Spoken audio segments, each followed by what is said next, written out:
یہ ایک اجتماعی عبادت ہے اور اس عبادت کے انجام دینے والوں کے 3 حصے ہیں۔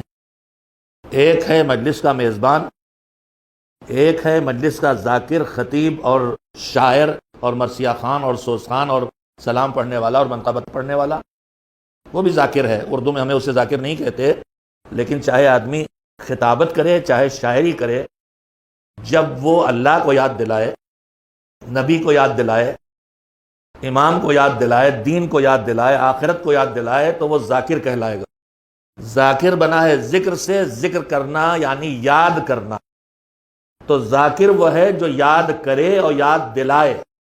منبر پر آنے والوں کو ہمارے بزرگوں نے ذاکر کہا، یعنی منبر پر آتے ہیں تو ہمیں خدا یاد دلا دیتے ہیں، ہمیں آخرت کی یاد دلا دیتے ہیں، ہمیں اپنے واجبات یاد دلا دیتے ہیں، ہمیں بھولا ہوا دین یاد دلا دیتے ہیں، اس لیے ذاکر کہلائے۔ تو اگر خطابت کے ذریعے کوئی یہ کام کرے تو بھی ذاکر ہے، اور شاعری کے ذریعے یہ کام کرے تو بھی ذاکر ہے۔ لیکن اگر خطابت پر عروج پہ ہو مگر خدا یاد نہ آئے، خطابت اپنے کمال پہ ہو مگر اہل بیت یاد نہ آئے، خطابت اپنے عروج پہ ہو مگر احکام خدا یاد نہ آئے، تو یہ خطابت ضرور ہے لیکن ذاکری نہیں۔ ذاکر کہنے کا شرف اسی کے لیے ہے کہ جس کی باتیں بھولے دین کو یاد دلائیں، جس کی باتیں آخرت کو یاد دلائیں، جس کی باتیں اپنی زندگی کے فرائض کو یاد دلائیں، جنہیں آدمی بھول گیا ہے، جو قرآنی فریضہ ہے۔ قرآن مجید میں اللہ کہتا ہے وَذَكِّرْ فَإِنَّ الذِّكْرَىٰ تَنفَعُ الْمُؤْمِنِينَ، لوگوں کو یاد دلائیے،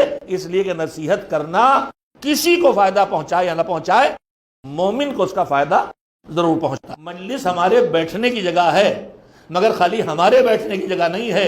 جب ہم ان کو یاد کرنے کے لیے بیٹھتے ہیں تو پھر وہاں محمد مصطفیٰ بھی آ کے بیٹھ جاتے ہیں، وہاں علی مرتضیٰ بھی آ کے بیٹھ جاتے ہیں، وہاں فاطمۃ الزہرا سلام اللہ علیہم اور اہل بیت طاہرین اور ائمہ کے ساتھ ساتھ ملائکہ بھی آ کے بیٹھ جاتے ہیں۔ تو اب اس سے زیادہ محترم جگہ کون سی ہوگی کہ جہاں وہ ہمارے ساتھ بیٹھے ہیں کہ جن کے ساتھ تصور بھی ہم نہیں کر سکتے۔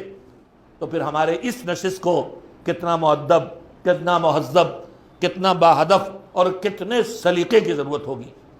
بہت بڑا کام ہے جو مجلس کر رہے ہیں، اتنا بڑا نہ ہوتا تو کیوں آتے ہو؟ وہ ہر جگہ نہیں آتے، یہاں آتے، اس کا مطلب کوئی بڑا کام ہو رہا ہے۔ وہ بڑا کام کیا ہے؟ جو آپ کو ان کی دعا دلوائے گا، اگر ویسے ہو جائے جیسے وہ چاہتے، رحم اللہ من احیا امرنا۔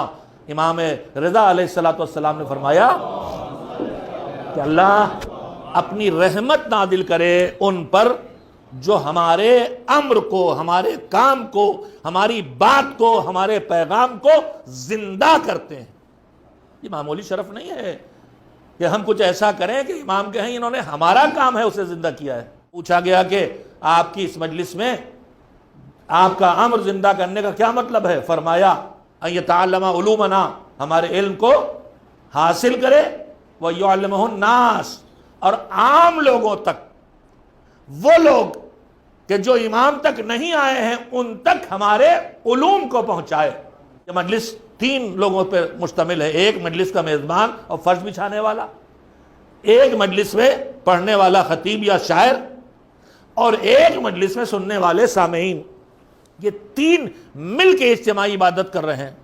جب تک یہ آپس میں اس عبادت کے ہدف کے سلسلے میں متفق نہیں ہوں گے فکری لحاظ سے، میزبان مجلس کرے تو نیت صرف یہ ہو کہ مجھے امام کی فرمائش کو پورا کرنا ہے، اور وہ فرمائش کیا ہے؟ مجھے ایسے کو بلانا ہے جو بھولا دین یاد دلائے، مجھے ایسے کو بلانا ہے کہ جو ہمیں بتائے جو ابھی تک امام کی بات ہمیں معلوم نہیں ہوئی۔